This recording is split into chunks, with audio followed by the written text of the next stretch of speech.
Move your feet, Sandy. We've trained for this. Go, Sandy. Hit that. Backhand.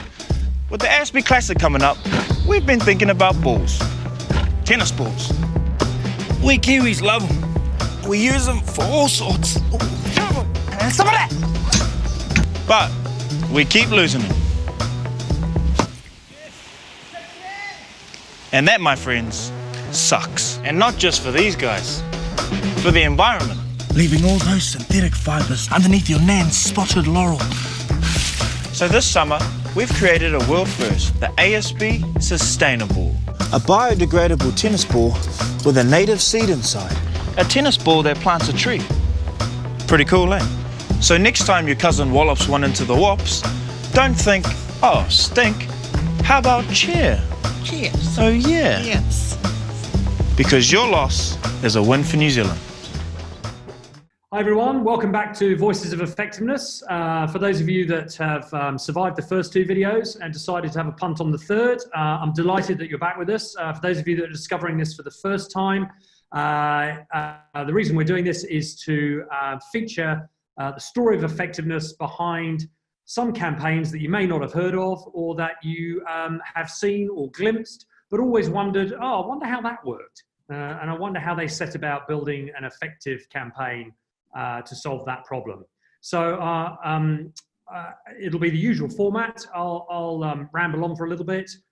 You'll see the campaign work, and you'll get a chance to hear from this week 3 people who've been involved with the campaign. We've taken a massive step forward in terms of innovation this week.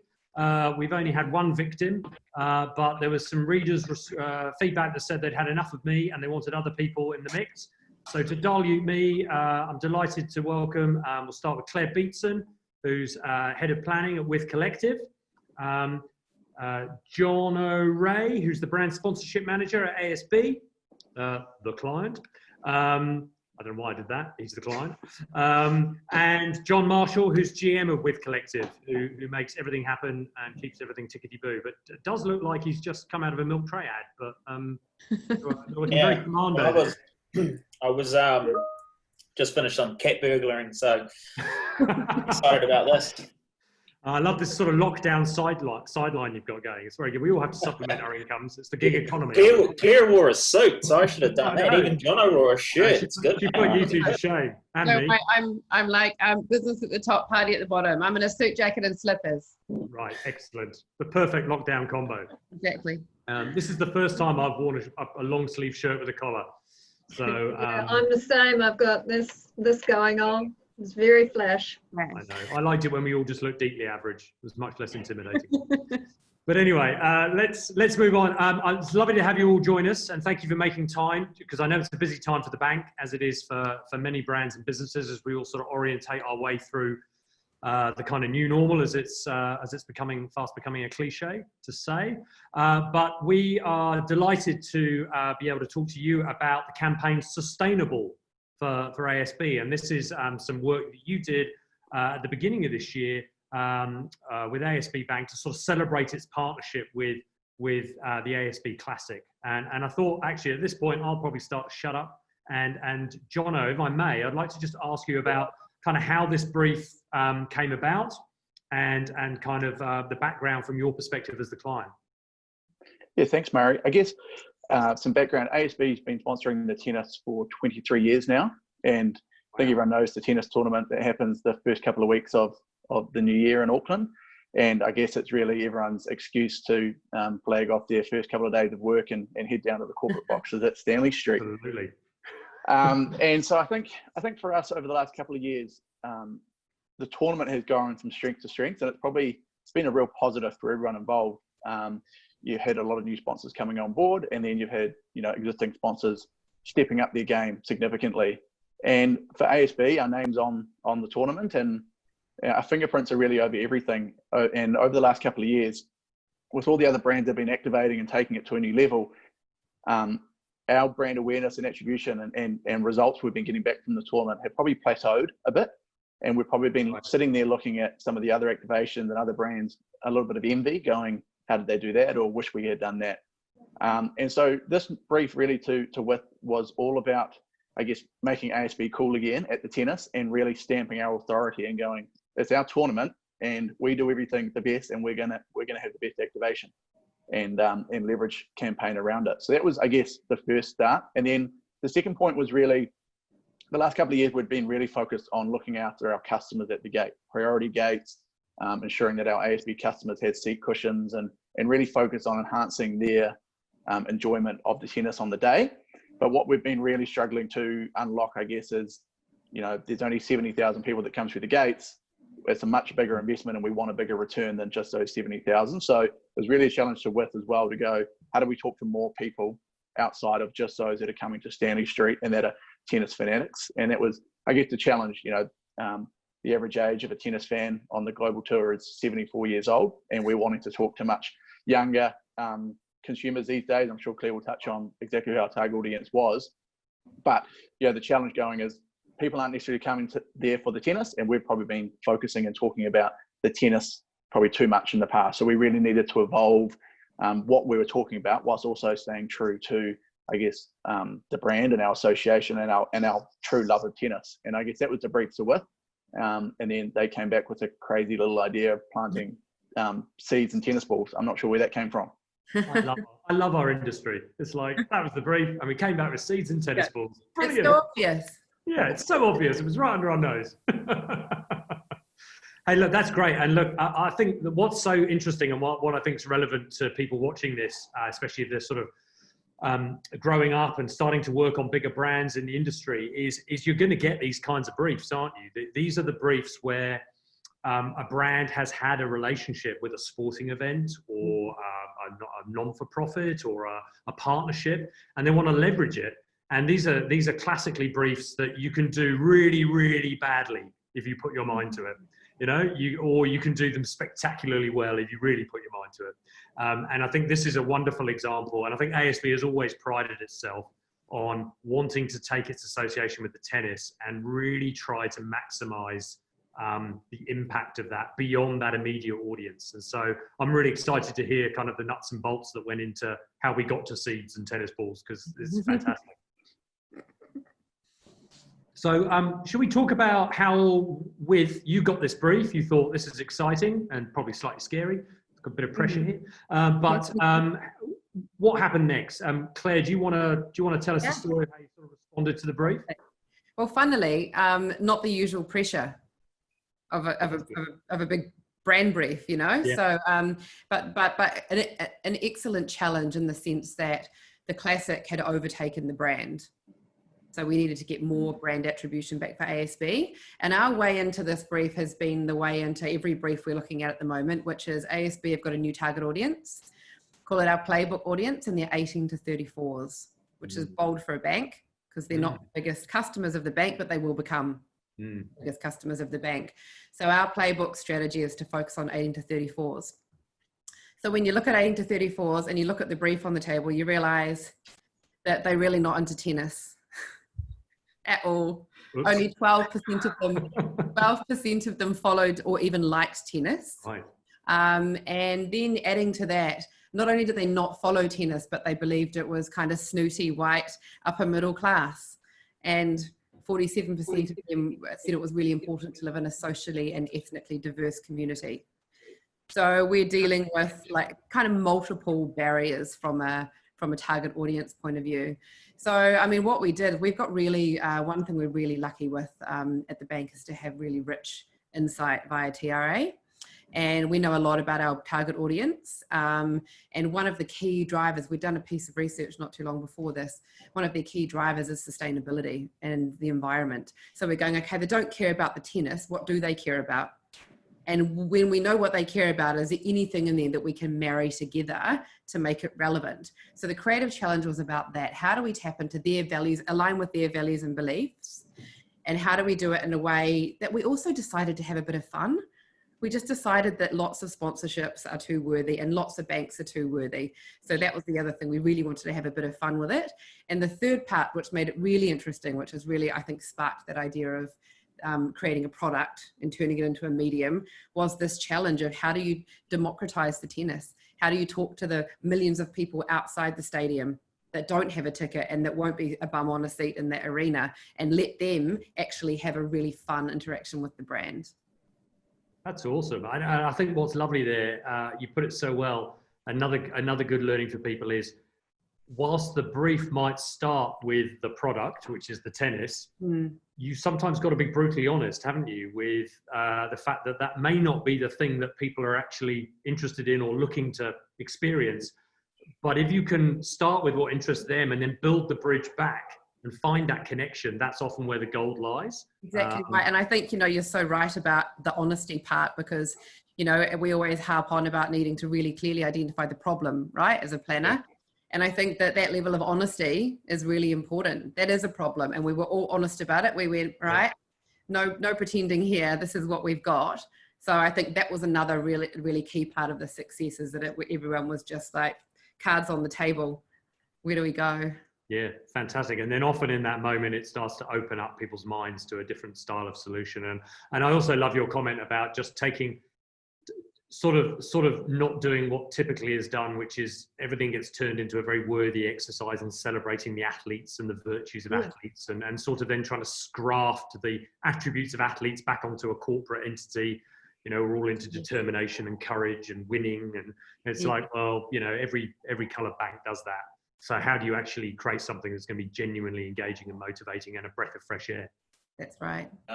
I think, and therein lies kind of the creative insight, right? Like, if you think about it, how when we were going through this process, as Claire said, we were rich of insights. But when you think about it, the humble tennis ball is so iconic, especially at that time of year. It's like iconic summer staple, backyard cricket, throwing it to your dog and all of that sort of stuff. So I think the creatives, when they got the brief, started to have a look at, and the tennis could be considered a little bit snooty, but the tennis ball itself is such a humble icon of summer. So I think when we started digging around, we found 325 million tennis balls are produced a year, which contributes to 20,000 tons of waste. So how do you come at that, knowing that, to Claire's point, values and beliefs are all around sustainability, and then that's where kind of the biodegradable tennis ball kind of came from, which was an interesting way in through the brief. And when we saw it, we just knew it. I think the beauty in this idea as well, when we saw the word sustainable, we all knew it. That's the idea. Sometimes if you can sum up the idea in one word, or I think TRA call it like a meme, if you can make your insight or your idea a meme and it just latches into people's brains, you're onto something. And you must have had that moment, I imagine, when you saw that. It's a lovely thing, because it makes, especially when you don't have a big budget to communicate, which we really didn't. This wasn't even on TV, and so when you've got a word on a product that just perfectly encapsulates it, you don't even need to explain it, then it's kind of communication gold, because it's just a shortcut. Yeah.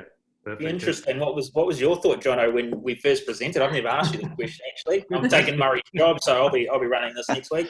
What was it when you first saw that idea come up?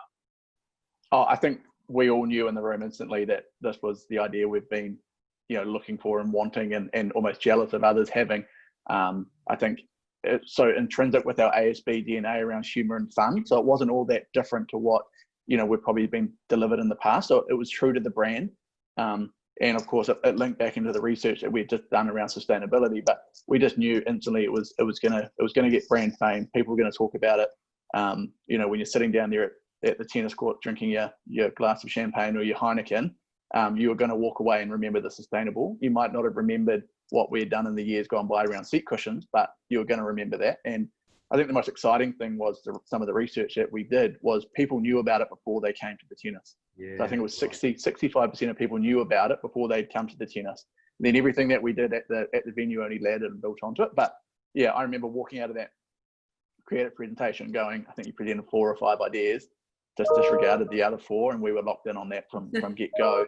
And I think probably one criticism, and John and Claire, you'll know this, is sometimes as a bank we can move quite slowly with our feedback and our approvals and signing things off and getting things moving. And I think had one conversation, it was all signed off, and we were basically into production that following week. To do it. Exactly. I think that was the most exciting thing. It wasn't about what are we doing, it's how are we going to do it, and just moved at pace, which when you see an idea and everyone rallies behind it, it makes it really easy to pull it off.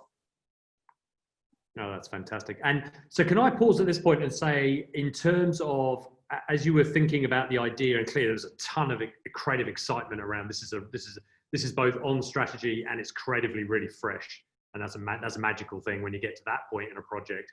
But talk to me about how you were thinking about evaluating its impact and the kind of the effectiveness. Because one of the things we're really keen to talk to people about is how they began to think about effectiveness through the process rather than, oh, it's been quite successful. Let's go and measure some stuff and prove that it was successful. Were there particular things that your sports sponsorship portfolio or the tennis had to contribute to in terms of brand measures, brand health, engagement metrics, those sorts of things?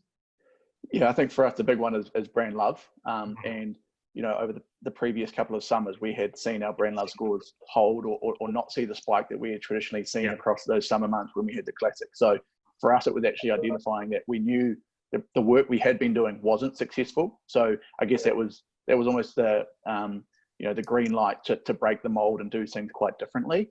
And I think as well is going, you know what, we don't need awareness at the tennis tournament and being quite brave about that. Our name's all over it. You can't get any more branding than we've got. Our logo's everywhere. But we need to think about it on a different level. So how are we going to impact brand love? How are we going to get people, you know, outside of Auckland? And I think the goal I said to John and co was, how do we get people in Christchurch where there is no tennis talking about ASB's relationship with tennis? And I think that was, you know, the scale that we were looking for, even before we had seen, you know, the Sustainaball idea. So we started thinking differently about how we're going to measure success. It's not just about everyone who's coming to the tennis saying, wow, look at what ASB's done. It's around how does the whole country acknowledge what ASB does around tennis and over the summer. Nice. Yeah, so those goals are really clear in your minds, both as a client and an agency team. And so as you started to sort of build out the idea, talk to us about the role of channel thinking. Claire, you alluded to the fact that obviously you didn't have the funds to be using, you know, some of the proven brand building activity like big TV. So where did your thinking go to with the budget and the opportunity that you had? Well, look, we were a little overawed by the objectives at the beginning, purely because the conventional wisdom says to build brand love, you have to be on TV. It's a share a voice. Yep. And so we were, that wasn't on the table. We had quite a small budget. So we just stuck really true to our strategy. We created a social video that explained in that beautifully classic New Zealand advertising way, the humble tennis ball. You know, we all love stories of backyards, right? That's what we love as New Zealanders. So we got Jordan, who was a wonderful face for the brand, and he told the story of the humble tennis ball, and it went out on social media against our target audience. And it really resonated with people. And what was so great was that we've seen there's a whole host of brand measures, but it really did impact brand love. And brand love's made up of 5 key components, and it impacted respect. So the respect that people had for the brand and what they were doing, it impacted positively brand reputation and consideration. So 86% of people increased consideration in our target audience group, which is kind of huge for a tiny little campaign. Yeah. And relevance was the other key measure that it drove. So it hit a nerve really clearly with our target audience, and kind of across the board, to be honest, all of the metrics increased really significantly. So we keep thinking now, why didn't we put it on? If only we'd known, we would have put it on TV, you know. But so that's the after the fact, like, damn it, that we're having. There was some interesting conversations though around channel mix, and I think John and I had a lot of conversations around it, because generally we do tend to spread our money across our media money across a wide range of channels. I think for this one we just doubled down, given the fact that we knew we didn't have the budgets to play with, but also we knew we had something very shareable and talkable.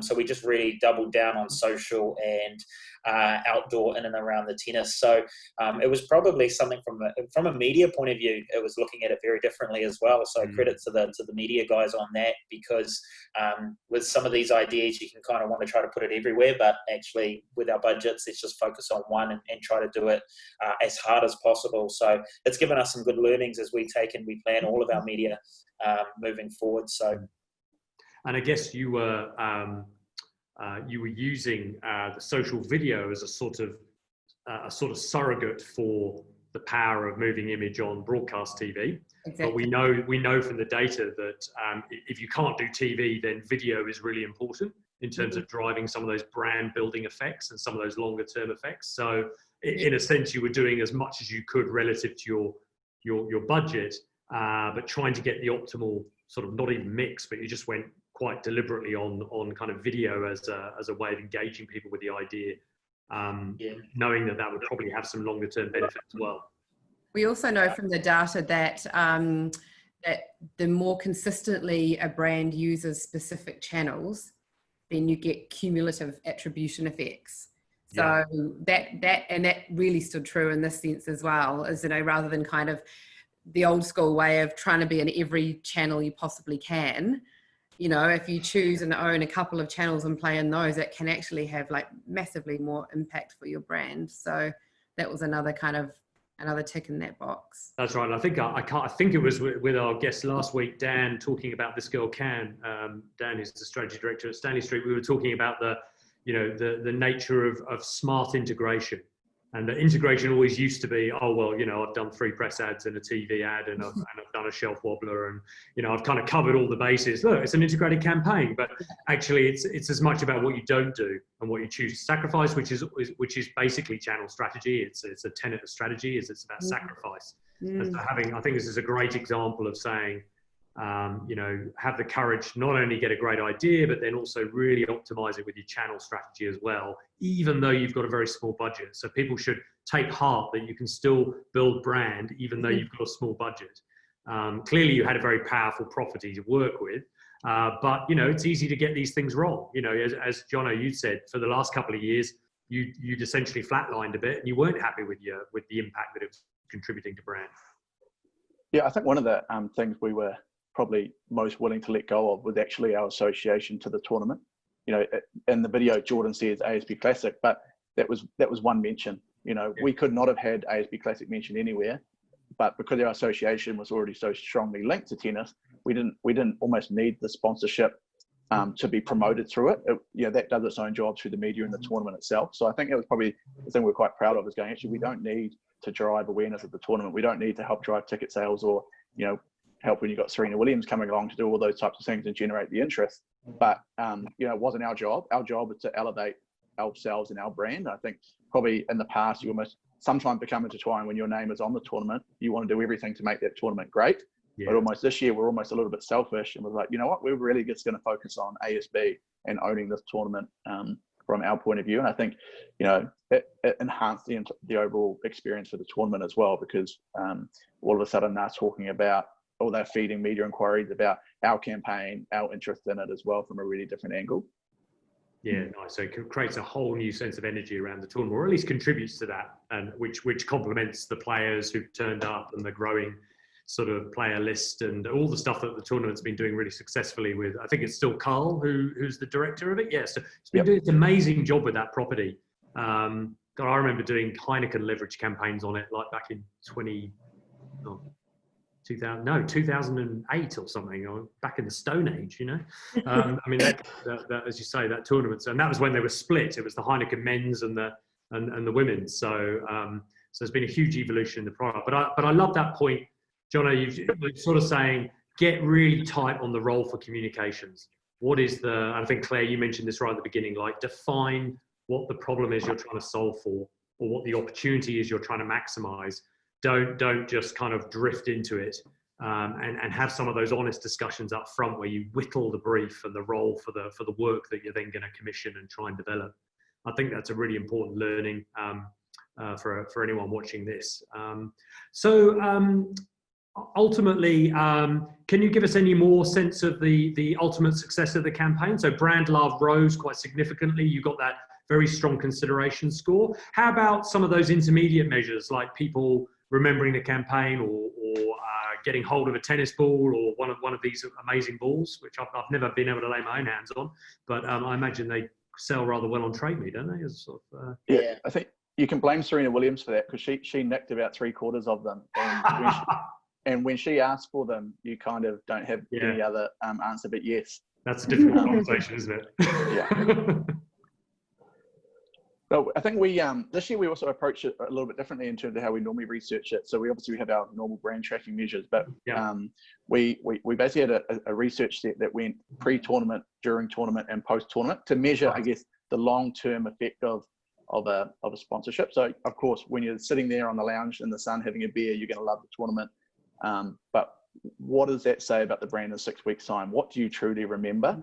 You're only as good as your last story that you told them. So we measured that. So it's sort of a good pre-wave, during, and post. And that was both people that had attended the tournament and hadn't attended the tournament. So we're able to measure whether we spoke to the people and delivered the same message. And, our brand awareness scores, were double what they were pre-tournament to post-tournament. So people all of a sudden saw ASB as a sponsor rather than the ASB Classic as its own individual asset.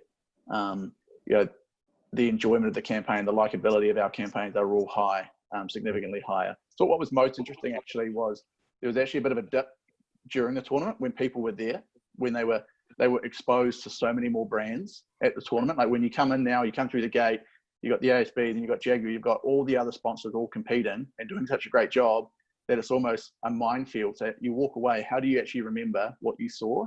And what's a bank's role when you're there as well as a hard thing. So it's easy for Heineken because you can drink that, you can eat a Carpety ice cream and things like that. But how do you experience and take away a memory from the bank? And I think it's probably been our challenge in the years gone by, but we actually saw a small dip. We're still significantly the leader, but that small dip during that tournament window, which almost reinforced our marketing strategy. We should have gone early, which we did, and we should actually have a lag post-tournament to remind people what we did or what we stood for. Well, that's an important learning for anybody working on a sort of event or sports event or kind of promotional campaign, isn't it? Is that if you just put all your efforts into the experience at the event, that's great. But if you don't own the event and you've got other sponsors there, you've actually limited your mental availability. And so if you can prime people, they then experience it, and then you remind them. It's that classic sort of tell them what you're going to see, give it to them, and then tell them what they saw, and it reinforces it in your mind. It builds those memory structures, which is really, really important for kind of recall, attribution, and ultimately, as you were saying, Claire, consideration, which is presumably what most of the exec level were interested in was, are more people likely to bring us their custom from our target audience, That's right. But those were kind of stretch objectives. It's largely about, are people associating ASB with sponsoring events in my community? Are people attributing ASB with the Classic? All of our actual sponsorship measures. And then you start getting into awareness of the campaign, how many people saw it, how many people liked it. Then when you see consideration moving by 30%, with your target audience, you get really excited. Then when you see brand love shift and rep tracker shifts, I don't think anyone was expecting to see those. And we were kind of quite hard on the research company. Are you sure?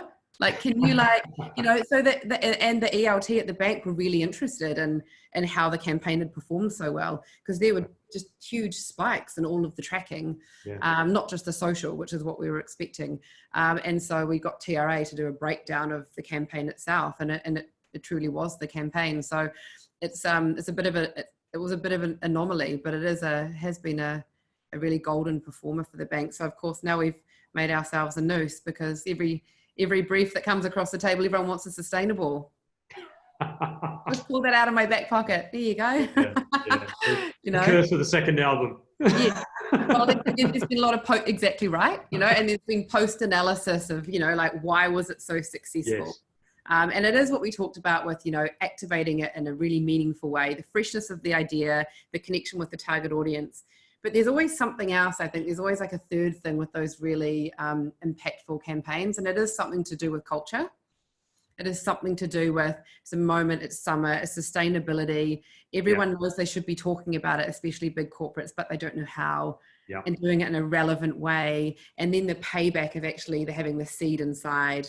So there's longevity to it. So it doesn't just feel like a stunt. You know, it just had all those kind of little things working for it. They're all lined up. Yes. Some of them you can plan, some of them you can't. Yes, that's right. That's right. Yeah. But as you say, some fantastic learnings from the campaign. And I guess I wanted to sort of finish our discussion by sort of saying for each of you, if you don't mind, for those people who are watching this and want to sort of take away 2 or 3 things that they could learn from, what were your reflections on the campaign? What would you say people could learn from your experience to strengthen their own work going forward? And that might be from the client side, Jono, from your perspective, and from the agency side, Claire and John. I think I can kick off with a couple. First one is just don't be afraid to have fun. No matter how big you are or how small you are. We're in summertime. You know, you just have to just be relevant, just be in the context, you know, and have a bit of fun. People like a bit of a laugh. And if you do have humor in your brand DNA, then just lean into it. And I agree with that actually in these times we're in right now, more than ever. If you've got that in your brand, you can play into it, then it really connects with people. The second point would be around the point John made around be selective with your channels, you know, like sacrifice and commit. I think that's a big deal, you know, it doesn't have to just be TV, but if you can choose a couple of channels that work for you. Third part, just get as much tracking as you can. The results part's been really key, because often you have these charming, wonderful ideas and innovations and you just don't know if they work. You know that people like them, you know you get a certain number of likes and shares, but what's been really great, Jono, is having that Gemba research and having the tracking, and like we've really been able to pull this apart and analyze it, and that gives us power to go back to the business and go, see these crazy ideas that make you famous, they work. Can we have another brief? And then everyone gets braver and the work gets better and people get bolder. Nice. John, would you echo that or add anything? Yeah, oh, that was such a planner answer though. Right? There are 2 of us who are technically planners on this. Yeah. I'll come at it from a seat trying to get that thing done. No, I think for me the biggest learning is, and Claire kind of touched on it a little bit there, was just be brave. There was a lot of conversations behind the scenes, both with myself and Jono and Jane Evans, who's the GM of marketing over at ASB. And pretty early on, we knew, as Jono mentioned, that this was the idea, so we needed to back it. I think we had a lot of, whilst we had small amounts of budgets, we fought tooth and nail for more because we knew we had something here. So I think be brave and back yourself. Like not often we go through this, not often do you get that unanimous decision, or this is the idea, move, and quickly. So especially in the bank. So I was really appreciative of, you know, you get a lot of clients saying, I want brave work, but you put it in front of them. It's like, cool, man, you got to buy it. Like, you know, there's one thing giving you brave work, but buying it. So that would probably be one, my first point. And then I guess my second point was maybe not to try to create a biodegradable tennis ball in 3 months. And trying to get that across the line. I remember, John, when did they get delivered, mate? I think they got delivered to your house like on Christmas Eve or something. That's how tight they were. Because if you want to do a world first, then I remember Shane just kept calling me every day. It was like, hey, you're going to get these tennis balls, right? I was like, yeah, mate, we'll get them. And I'd get off the phone and I was like, shit, I hope we're going to get these tennis balls. So, but no, it was an awesome idea. There was a lot of stuff that went into the background, product development using the photo design guys down in Queenstown. They did an amazing job. Yeah. Everyone who was on my team did an amazing job. But yeah, if you sell it, you gotta make it. So that was probably back yourself to deliver it. Yeah, great. And Jono, how about from your perspective? What do you think people can take out of this whole experience? I definitely think buy things early. If we bought it early. If we had probably put more time investigating how hard it was to make a ball, we might have selected another campaign idea, to be honest with you. But you know, and I think it's when you look back in history, a lot of the great campaigns, right, is if people knew how difficult they were to pull them off, they wouldn't have made them. But you know, we're sitting there I'm not sure if you're aware, but we built a giant forest. So as you came through the gates at the ASB Classic, there was a huge native New Zealand forest, and we're sitting there one night. It was dark. It was late. It was 11 o'clock at night, and we had a couple of Sustainaballs, and we were playing handball. And you look around, there's some tui birds sitting up in the forest that we had built, and we're like, how cool is this? We've literally got a native ball, a biodegradable wall with a tennis seat and native trees all around us. So I think it was taking that moment to reflect of a job well done, that we had done something so fast and so big. I think probably the biggest thing is agreeing the sacred cows. I think we've been sponsoring the tennis for 23 years, and every year we've been doing something different, but sometimes we've just been adding upon what we had done. And we were bold enough this year to go, you know what, we're not going to offer our ASB customers a seat cushion. That was uncomfortable for many people in the bank, because we're so worried that we're going to upset a customer who comes along expecting the seat cushion that they've had for the last 23 years, and it wasn't there. So I think we realized that we needed to talk to everyone. You don't build brands by talking to your current customers. And so we had to be bold around making some of those decisions and going, you know what, we're going to get rid of some of these sacred cows because they're just holding us back. Yeah. So I think being not afraid to make some of those tough calls, and you know what, you might upset some people, but if we're pleasing more, then you've got to take the small bit of criticism with you. So that would definitely be my bit of feedback learnings from this campaign. Fantastic. I do think that last point, one of those points that you made there, was really critical to some of the stuff from Byron Sharp, which is, if you're just going to focus on your current customers, you're not going to be able to grow your brand. And I think that's the danger with sponsorships, is that you only use them to talk to super engaged fans of that experience or your brand, and those universes just aren't big enough to unlock growth. So it's a bit of a plenary point, but it's quite an important sort of evidence-based point, that spreading the awareness, even if people never went to the tennis, but they knew that you'd done Sustainaball, that's the win, because you can replicate that experience at scale through really compelling ideas and the right media mix. And I think that's really important. Look, and to be honest, Carl's been doing that with the tournament itself. He knows that New Zealand, we're not a tennis loving nation, but we love a sport. We love hanging out in the sun, having some champagne and some beers, and skiving off your first couple of weeks of work over that summer period. So he's acknowledged that. We acknowledge that now. That it's not so much about the tennis; it's about the whole show. So that classic brand building from a tournament point of view, from an event point of view, and we took those learnings really and rolled those out to build our brand. And I would just like to say, I did go to the tennis a couple of years back. I did appreciate my seat cushion. So I don't want the seat cushions phoning up afterwards and saying that they felt they had a bad rap on this. But you don't need them now. To kneel on. You don't need them now, because the new stand has been renovated. So everyone's got a comfortable seat. That's right. This was before the new stand development. So that's solved that problem. So the bank doesn't need to solve that problem for anyone. Exactly.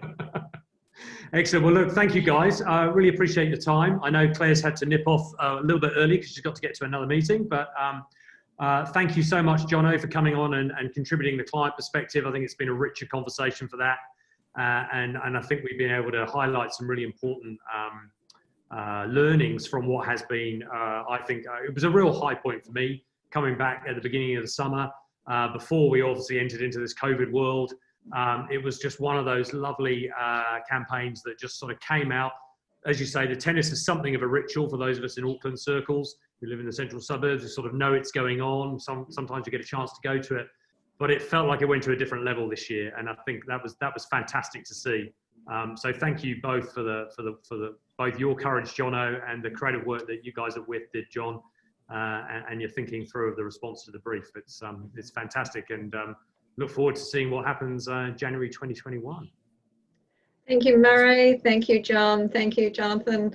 And thanks to Claire. I would say that this has been a remarkable little journey for us today. You've taught us so much that we just did not know went on behind this campaign. So thank you so much. Yeah, thanks, guys. That was awesome. Thanks.